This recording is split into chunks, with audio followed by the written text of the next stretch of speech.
We've all heard this story, haven't we? Caesar and Pompey, the two titans of Rome, engaged in an epic power struggle. In the narrative, this is often portrayed as a clash of egos, personal revenge, or simply a desire for absolute control. But what if the brutal truth about Caesar's decisive victory was not only ambition, but also a deliberate, almost surgical dismantling of the political system, social order, and even deeply rooted Roman ideals? What if the battlefield was just the final act in a drama where the stakes were much higher than who would take the throne, but rather which Rome would survive? Was it really necessary for Caesar to destroy Pompey's troops? Or were there deeper and more frightening motives at work? Motives that forever changed the very rules of Roman power. If you want to uncover the shocking reality behind one of the most important conflicts in history, keep watching this video until the very end. Forget the romanticized image of a thriving Roman republic. By the 1st century BC, it was a festering wound, not a vibrant democracy. Corruption was rampant, political factions were tearing it apart from within, and the traditional checks and balances had become mere suggestions. The Senate, once the backbone of Roman governance, was increasingly ineffective and beholden to powerful individuals. Caesar didn't shatter Pompey's army for a healthy republic. He shattered it because he understood the republic was already in its death throes, and a new order, albeit one he would lead, was inevitable. He saw the rot, and he wasn't afraid to be the surgeon. The signs of terminal illness were everywhere for those willing to see them. The Gracchi brothers' failed reforms a century earlier had shown the deep fissures between the rich and poor, and the violent suppression of those movements signaled a dangerous shift. Political disagreements were increasingly settled by mob rule or military force, not debate. Marius and Sulla's civil wars had set a terrifying precedent, demonstrating that personal armies could dictate the fate of Rome, and that prescription lists could be used to eliminate political opponents with impunity. Sulla, in particular, had illustrated how a powerful general could march on Rome, seize control, and then restore the Republic on his own terms, thereby undermining its very foundations. This was not the Republic of Cincinnatus, where citizen soldiers returned to their farms after victory. This was a republic where power was increasingly concentrated in the hands of a few supremely wealthy and influential men, backed by legions who prioritized their generals over the state. The vaunted system of checks and balances, designed to prevent any single individual or group from accumulating too much power, had been systematically eroded. Consuls, traditionally balancing each other, now formed alliances to dominate politics. Tribunes of the plebs, meant to protect the common people, were often bought or intimidated. The Senate, once a deliberative body of experienced statesmen, was fractured by competing family interests and a growing inability to govern a vast, expanding empire effectively. Laws were passed or blocked not on merit, but on the whims of powerful individuals or through outright bribery. The Roman Forum, meant for public discourse, frequently devolved into scenes of street brawls between the armed retinues of rival politicians like Clodius and Milo. The political landscape was a volatile cocktail of personal ambition, aristocratic privilege, and social unrest, all simmering beneath a thin veneer of tradition. Caesar, observing this decay from his campaigns in Gaul, recognized that the old system was beyond repair. He wasn't merely seeking to conquer Rome, he was responding to the power vacuum created by a system that was collapsing under its own weight. Could a truly stable and functioning state emerge from such chaos without a fundamental restructuring, even if that meant breaking it first? Pompey and his senatorial allies claimed to be defending the Republic, but their actions often belied this noble cause. They were driven by their own self-interest, jealousies, and a desperate desire to maintain their aristocratic privileges against a rising star like Caesar. They allied with figures like Cato the Younger, who, while principled, was inflexible to the point of self-destruction. Their defense of the Republic was, for many, a thinly veiled attempt to preserve their power within a system that had long since become dysfunctional. Didn't their constant infighting and reliance on armed gangs for political ends already prove the Republic was failing? The very Republicans who rallied behind Pompey had, in previous years, often engaged in the same power grabs and manipulations they now decried. Pompey himself had, on numerous occasions, bent or broken Republican conventions to suit his own ends. His extraordinary commands against the pirates and Mithridates, though arguably necessary, were unprecedented grants of power that demonstrated the Republic's willingness to sacrifice its principles for convenience. He had formed the first triumvirate with Caesar and Crassus, a secret pact that effectively bypassed the Senate and dictated Roman politics from behind closed doors, proving his own willingness to subvert the traditional system when it served his ambition. Even the Optimates, the conservative senatorial faction, were hardly paragons of Republican virtue. Many were deeply entrenched oligarchs, more concerned with their wealth and influence than the common good. They used their positions to enrich themselves, block land reforms that would benefit the poor, and maintain their social dominance. Their fear of Caesar stemmed not just from his perceived threat to the Republic, but from his challenge to their established order and their long-held power. Their principles often appeared to be selectively applied. They were vehemently opposed to Caesar's agrarian laws, which aimed to redistribute land to his veterans and the urban poor, despite the pressing need for social stability. They saw this as a dangerous populist move that threatened their landholdings and influence. Their obstructionism often paralyzed the government, making effective administration of the sprawling Roman state almost impossible. When Caesar sought a second consulship in absentia, while still commanding his legions in Gaul, a request that had precedent and was arguably necessary given his ongoing military commitments, Pompey and the Optimates used every legalistic maneuver to block him. This was less about upholding the letter of the law and more about stripping Caesar of his power, forcing him to disband his armies and leaving him vulnerable to prosecution. They forced his hand, creating a scenario where Caesar had little choice but to cross the Rubicon or face political ruin and the potential dismantling of everything he had achieved. This was not the action of men genuinely dedicated to the spirit of collaboration and compromise that the Republic theoretically embodied. Instead, it was a desperate attempt by an entrenched elite to cling to power, even if it meant risking civil war. Could their claims of defending the Republic be taken seriously when their actions consistently prioritized their own factional interests over the stability of Rome? Caesar had forged an unbreakable bond with his legions during nearly a decade of brutal warfare in Gaul. These were battle-hardened, disciplined, and utterly devoted soldiers who had shared hardships and victories with their general. Their loyalty wasn't to the abstract concept of the Republic, but to Caesar himself, who ensured their pay, their land grants, and their future. Pompey, on the other hand, had to hastily assemble a diverse army, often comprising less experienced recruits and allied contingents. This fundamental difference in troop quality, and more crucially, in loyalty, was a military advantage Caesar meticulously cultivated. How could an army built on shifting allegiances hope to stand against a force bound by blood and unwavering devotion to one man? Caesar's legions, particularly the 10th Legion, were more than just soldiers. They were an extension of his will. They had marched thousands of miles, endured harsh winters, fought countless battles against formidable Gallic tribes, and conquered vast territories. Through these shared experiences, they had developed an unparalleled esprit de corps and a deep personal devotion to their general. Caesar understood the psychology of his men. He knew their names, shared their dangers, and celebrated their victories with them. Crucially, he ensured they were well compensated, often personally borrowing money to pay them when the Senate delayed or refused funds. He promised them land for their retirement, a vital incentive for soldiers who often came from impoverished backgrounds. This direct patronage created an almost familial bond, transcending the traditional loyalty to the state. For these veterans, fighting for Caesar was fighting for their own future, their families, and their honor. They believed in him, not just as a commander, but as a leader who would deliver on his promises. Pompey's army, in stark contrast, was a heterogeneous collection. While it contained some veteran units from his earlier campaigns, a significant portion was hastily raised in Italy, Greece, and the East. These included raw recruits, allied contingents with varying levels of commitment, and soldiers whose primary loyalty might have been to their local leaders or simply to the Republic as a vague concept rather than to Pompey personally. Many were not as well drilled or as experienced in large-scale combat as Caesar's legions.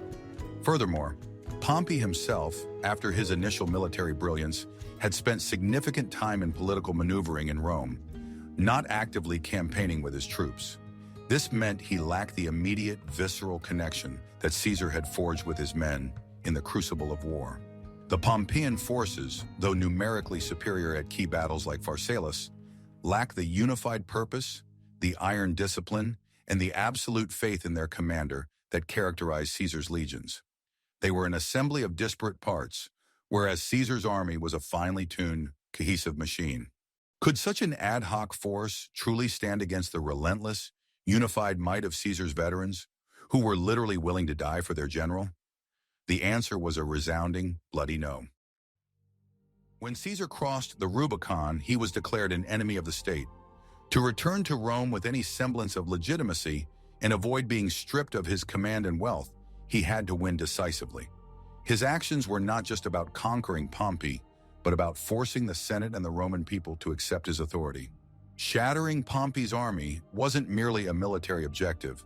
It was a political necessity to validate his gamble and rewrite his narrative from rebel to savior.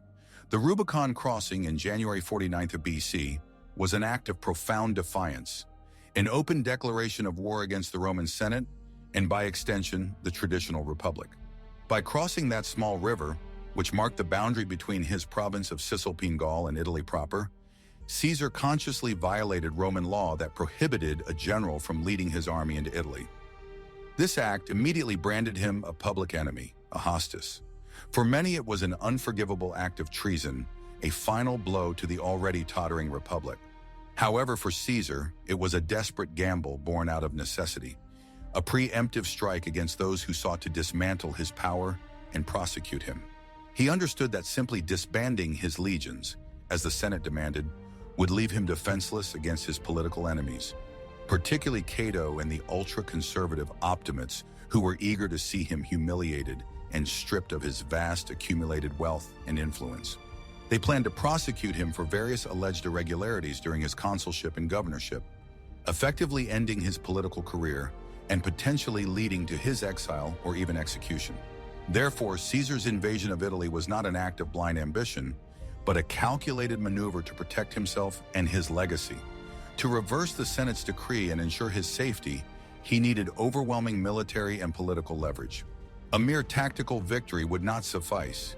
He needed to decisively shatter the military arm of the senatorial opposition, Pompey's forces, to prove that the traditional Republican authorities could no longer dictate terms to him. Only by achieving such a complete military triumph could he return to Rome, dictate his own terms for peace, secure amnesty for his actions, and fundamentally reshape the political landscape in his favor.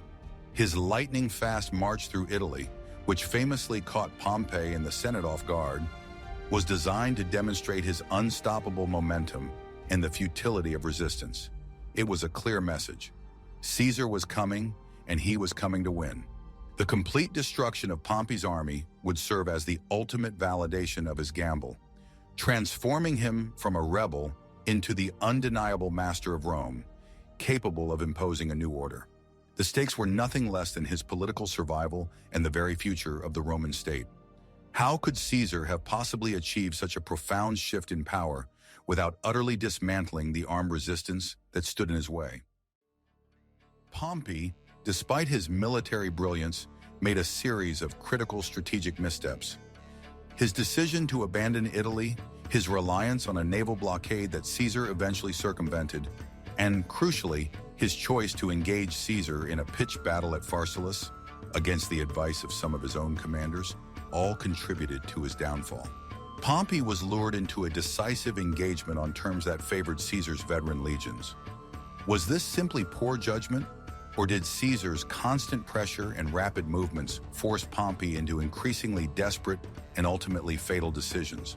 Pompey Magnus, the Great, was an immensely experienced and capable general, a conqueror of vast territories and a vanquisher of formidable foes like Sertorius and Mithridates. Yet in the civil war against Caesar, his strategic decisions seemed to oscillate between caution and overconfidence, ultimately proving fatal. His first major error was the abandonment of Italy in 49 BC. Faced with Caesar's rapid advance, Pompey decided against a pitched battle in Italy, believing he lacked sufficient forces and that he could starve Caesar out by controlling the seas and relying on his vast resources in the east. This withdrawal, while seemingly prudent to gather strength, ceded political and psychological momentum to Caesar. It allowed Caesar to seize Rome without a fight, presenting himself to the populace as the restorer of order, while Pompey appeared to be fleeing. This initial retreat was a significant blow to the morale of the senatorial cause and gave Caesar free rein to consolidate his position in Italy and Spain before turning east. Pompey's reliance on a naval blockade was indeed a sound strategy in theory, given Rome's dependence on grain from its provinces. However, Caesar, with characteristic audacity, managed to cross the Adriatic Sea into Greece with a portion of his army, successfully circumventing Pompey's naval superiority, albeit with considerable risk. This bold move negated Pompey's advantage and forced him into a land campaign. Even more critically, after a series of inconclusive skirmishes and a near-disastrous defeat for Caesar at Dyrrhachium, Pompey's fatal error came at the Battle of Pharsalus in 48 BC. Despite holding a significant numerical advantage, his forces reportedly outnumbered Caesar's nearly 2-to-1, particularly in cavalry. Pompey allowed himself to be drawn into a direct confrontation on flat terrain. Many of his advisors, including his most experienced legionaries, urged him to prolong the war, use his superior numbers, and rely on attrition and his logistical advantages to wear Caesar down. They understood the superior quality of Caesar's veteran legions and the danger of meeting them head-on. However, overconfident due to his numerical superiority and perhaps swayed by the impatience of his senatorial allies, who yearned for a swift end to the war, Pompey chose battle. His plan, which involved overwhelming Caesar's right flank with his cavalry and then enveloping his legions, was ingenious on paper. But Caesar, anticipating this move, had deployed a hidden fourth line of infantry, specifically trained to counter Pompey's cavalry and then attack his exposed flank. The execution of this counter tactic was flawless, shattering Pompey's cavalry and leading to the rout of his entire army. Was Pompey's judgment clouded by the relentless pressure from Caesar's rapid advances and daring maneuvers, forcing him to abandon his cautious approach? Or was it an inherent overconfidence, a belief that his past glories and numerical superiority would guarantee victory regardless of Caesar's tactical genius? Whatever the precise mix of factors, Pharsalus became the definitive battle, not just due to Caesar's brilliance, but profoundly because of Pompey's critical strategic miscalculation in engaging on terms so favorable to his opponent. The Civil War brought Rome to a standstill. Trade routes were disrupted, harvests were affected, and the very fabric of Roman society was under immense strain. Prolonging the conflict would have been catastrophic for everyone, including Caesar. A swift, decisive victory was essential to restore stability, re-establish order, and allow the vast Roman economy to function once more. Shattering Pompey's army was the fastest way to end the war and begin the monumental task of reconstruction and consolidation. The Roman Republic, at its height, was a vast economic engine, fueled by trade, agriculture, and conquest. However, the internal strife of the Civil War plunged this complex system into chaos. As legions marched across Italy, Spain, Greece, and Africa, the normal rhythms of economic life were brutally interrupted. Farmers abandoned their fields or saw their crops confiscated by warring armies. Essential trade routes, both overland and maritime, became perilous or were entirely cut off. Merchants faced immense risks, and the flow of goods, particularly vital grain supplies from Sicily, Africa, and Egypt, became erratic.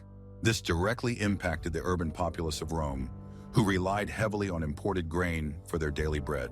Food shortages, price inflation, and widespread economic anxiety became acute problems, threatening civil unrest and social breakdown. The very foundation of Roman society, dependent on a stable supply of food and resources, was being undermined. The immense costs of maintaining large armies also placed a crushing burden on the state treasury. Both Caesar and Pompey resorted to demanding contributions from the provinces, often through heavy taxation or outright plunder, further destabilizing regional economies. The disruption wasn't merely local, it reverberated across the entire Mediterranean world, impacting the flow of precious metals, manufactured goods and raw materials. For Caesar, securing a swift victory was not just about military glory or political dominance. It was a pragmatic necessity to prevent the utter collapse of the Roman state and its economy. A prolonged war would have exhausted resources, inflamed popular discontent, and potentially led to widespread rebellion across the provinces. He understood that his legitimacy and long-term control depended on his ability to restore peace, order, and prosperity. The longer the conflict dragged on, the more severe the damage would be, and the harder it would be to rebuild once victory was achieved. Therefore, the shattering of Pompey's army was more than a military triumph. It was a crucial step towards economic recovery. By eliminating the primary military opposition, Caesar could then turn his attention to reorganizing the provinces, re-establishing secure trade routes, addressing debt crises, and ensuring the vital flow of grain to Rome. His later reforms, such as the regulation of grain distribution and the colonization efforts, directly addressed these economic dislocations.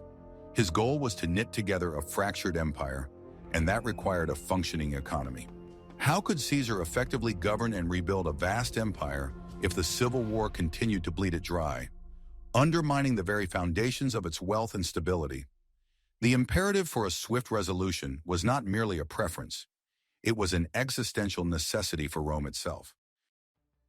While some might argue for a power-sharing agreement, Caesar understood that in a fractured Rome, only one man could truly hold the reins. The Republic's system of checks and balances had failed precisely because powerful individuals were unwilling to share.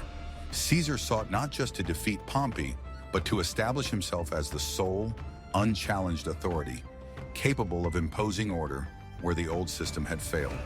This required a definitive military victory that left no doubt about who was in charge. The idea of a negotiated settlement, a return to the precarious balance of power that characterized the late Republic, was simply not in Caesar's strategic calculus. He had witnessed firsthand how the Republic's mechanisms for compromise had broken down, repeatedly leading to deadlock, violence, and civil strife. The first triumvirate, the informal alliance he had formed with Pompey and Crassus years earlier, had itself been a desperate attempt to overcome senatorial obstructionism, yet it too had ultimately unraveled due to competing ambitions and the Republic's inherent instability. Caesar knew that a return to such a fragile arrangement would only defer, not solve, the underlying problems. Rome needed strong, singular leadership, not a perpetual struggle between powerful factions. He believed himself to be the only one capable of providing it. This conviction was not born merely of ego, but from a pragmatic assessment of a state teetering on the brink of complete collapse. For Caesar, the stakes were too high for anything less than absolute victory. He had poured years of his life, immense personal fortune, and the unwavering loyalty of his legions into his Gaulish campaigns, expanding Rome's dominion and securing its northern frontiers. To then return to a Rome where his achievements could be undermined, his veterans neglected, and his own safety jeopardized by a vengeful Senate was unthinkable. He harbored no illusions about the willingness of his adversaries to genuinely share power. Their primary goal, as he saw it, was to neutralize him, stripping him of his commands and exposing him to legal attacks.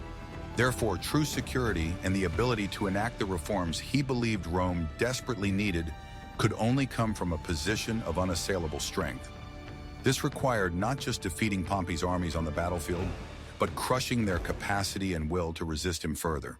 The Battle of Pharsalus was not simply about winning a fight, it was about delivering a knockout blow that would eliminate any credible military threat to his supremacy and force all parties to acknowledge his preeminent authority. He wasn't seeking to merely win the current civil war. He was aiming to decisively end the era of civil wars by establishing a new, centralized power structure under his control. In a Rome where compromise was a forgotten art and force had become the ultimate arbiter, how could Caesar have possibly achieved lasting peace and stability without first establishing his unquestioned dominance? After his victory at Pharsalus, Caesar famously pardoned many of Pompey's supporters. This wasn't just a display of magnanimity, it was a shrewd political calculation. By offering clemency, Caesar aimed to win over former enemies, reduce continued resistance, and present himself as a unifier rather than a vengeful tyrant. Shattering their military power first made this act of mercy far more impactful and less likely to be seen as weakness. It was a demonstration of strength that allowed for a later display of grace. Caesar's policy of clementia Caesaris, Caesar's clemency, was revolutionary for its time, especially after civil wars that historically ended in bloody proscriptions like those of Sulla. Instead of executing or exiling his defeated enemies, Caesar adopted a remarkably lenient approach. After Pharsalus, he allowed many senators and high-ranking officials who had fought for Pompey to return to Rome and even resume their political careers, provided they swore an oath of loyalty to him.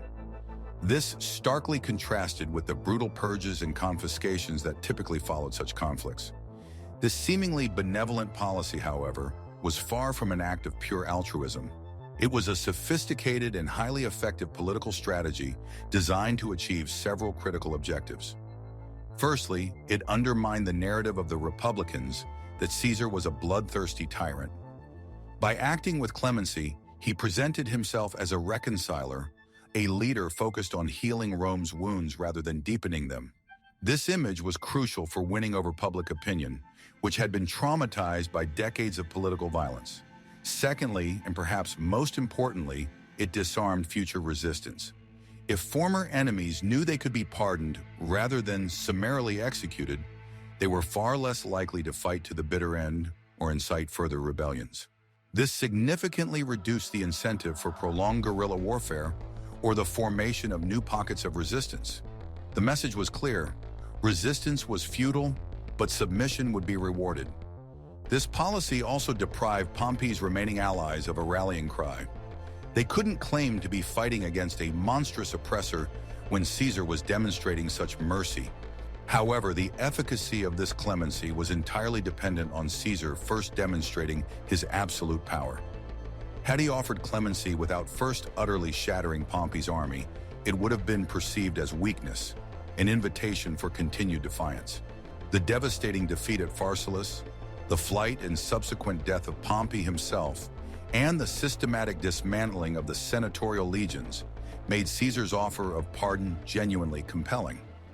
His clemency was only possible from a position of overwhelming strength, making it a testament to his dominance rather than a sign of desperation.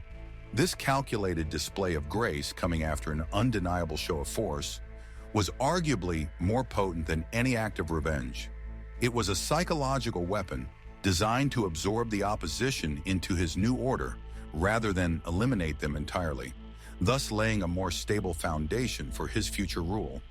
But did this calculated mercy ultimately lead to his own downfall, breeding resentment among those who felt humiliated by his pardons? Pompey embodied the traditional aristocratic values and a political system that was increasingly out of touch with the changing realities of a vast empire. Caesar, on the other hand, represented a new breed of Roman leader, charismatic, militarily brilliant, and willing to challenge established norms. The clash was not just between two men, but between two visions of Rome's future. Shattering Pompey's army was the definitive victory of the new Rome over the decaying old Rome. The conflict between Caesar and Pompey was more than a personal rivalry. It was a fundamental clash of ideologies and a struggle between an antiquated political system and the demands of an evolving empire. Pompey, despite his own extraordinary career, which had often stretched Republican conventions, had ultimately aligned himself with the optimates, the conservative senatorial elite who sought to preserve the traditional oligarchic republic. They championed the memos maiorum, the customs of the ancestors, emphasizing the Senate's authority, aristocratic privilege, and a system of governance that was designed for a city-state, not a vast trans-Mediterranean empire.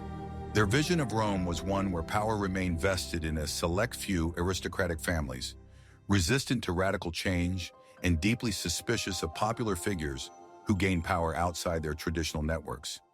They saw popular leaders like Caesar, with his populist policies and direct appeal to the masses in the army, as dangerous threats to their established order and to the very foundations of the Republic as they understood it. Caesar, by contrast, represented a new reality. He was a popularis, a politician who derived his strength from the support of the common people, the urban plebs, and most crucially, his legions. He understood that the Republic, as it existed, was incapable of governing an empire that stretched from Spain to Syria. The traditional institutions were too slow, too fragmented, and too resistant to the necessary reforms. Caesar championed policies like land redistribution for veterans, debt relief, and the extension of Roman citizenship to provincial populations, measures that directly challenged the interests of the conservative elite but resonated with broader segments of Roman society and the empire. His charisma, his willingness to take decisive action, and his direct approach to problem-solving appealed to those who were tired of senatorial paralysis and corruption. He embodied the energetic, expansionist spirit of a Rome that had outgrown its republican garments. The shattering of Pompey's army was, therefore, a symbolic as much as a military victory. It was the moment when the military might of the old Rome, represented by Pompey and his traditionalist allies, was decisively overcome by the forces of the new Rome under Caesar. It signified that the future of Rome would not be dictated by the rigid traditions and infighting of the Senate, but by a powerful, centralized authority capable of bringing order and efficiency to a sprawling dominion. It was the victory of a pragmatic, adaptable, and populist approach to governance over an entrenched, elitist, and increasingly dysfunctional system. This decisive military confrontation at Pharsalus wasn't just about who would rule, but what kind of Rome would endure. The civil war and Caesar's ultimate victory irrevocably altered the course of Roman history.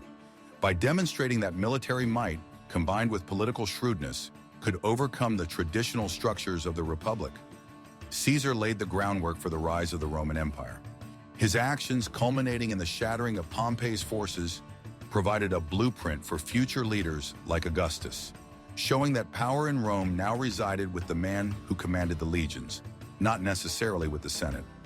Was the destruction of Pompey's army merely the end of a civil war, or was it the violent birth pangs of an entirely new form of governance that would define Rome for centuries to come? Caesar's ascendancy and his ultimate fate illuminated a profound truth about the decaying republic. Effective power now lay with the general who commanded the most loyal and victorious legions, not with the traditional institutions of the Senate and magistrates. His military triumph over Pompey was the clearest possible demonstration of this shift. By crossing the Rubicon, marching on Rome, and then systematically dismantling all armed resistance, Caesar showed that military force was the ultimate arbiter in Roman politics. This was a brutal but undeniable lesson that future aspirants to power would not forget. His willingness to challenge established norms, his direct appeal to his soldiers, and his unprecedented accumulation of powers, dictator for life, imperator, a title that would later evolve into emperor, all set a dangerous but compelling precedent. He demonstrated that the path to supreme power lay through the camp, not solely through the forum. This blueprint was not lost on his adopted son, Octavian, who would later become Augustus. Augustus, a master of political maneuvering and military strategy, meticulously learned from Caesar's successes and failures. He understood that while military power was essential, it needed to be cloaked in the veneer of republican legitimacy. Augustus, unlike Caesar, carefully cultivated the image of restoring the republic, even while accumulating virtually all real power for himself. Yet the foundation of his authority, the very ability to restore anything, rested firmly on his control of the legions. A lesson directly taught by Caesar's civil war. The transition from republic to empire was not a single, sudden event, but a gradual evolution, and Caesar's civil war was the pivotal turning point. The shattering of Pompey's army was the violent, undeniable confirmation that the old order could no longer hold. It confirmed that the traditional Senate was largely powerless against a general with a devoted army, and that the long-held ideal of shared republican governance was effectively dead. The very title of emperor, imperator, originally a military honorific meaning commander, gained its ultimate political significance through the careers of men like Caesar and Augustus. They transformed it from a temporary military designation into a permanent civilian title, signifying supreme authority. Caesar's actions, particularly his unparalleled victories and his eventual assumption of dictatorial powers, fundamentally reshaped the political landscape, proving that a single individual, backed by overwhelming military force, could effectively bypass or subjugate the traditional Republican machinery. The legacy of Caesar's civil war was not just a change in leadership, but a paradigm shift in Roman governance. It heralded an era where the fate of Rome would be determined less by senatorial debates and more by the ambitions and armies of powerful individuals. Thus, the destruction of Pompey's forces was not merely the end of a civil war, but the violent, decisive birth of the Roman Empire itself, laying down the fundamental principles upon which centuries of imperial rule would be built. It was a terrifying, yet undeniably effective, lesson in power. So, was it just ambition? Or was the destruction of Pompey's army the inevitable, brutal consequence of a dying republic, a desperate grab for stability, and the ascendancy of a new kind of power? The real reason Caesar shattered Pompey's army was a complex tapestry of political decay, military superiority, strategic cunning, and an unyielding vision for a unified, centrally controlled Rome. It was the necessary, albeit bloody step in transforming a crumbling republic into an emerging empire. If you found this deep dive into Roman history as fascinating as we did, and if you want to uncover more untold stories and hidden truths from the annals of time, make sure to hit that subscribe button and ring the notification bell. Your journey through history is just beginning.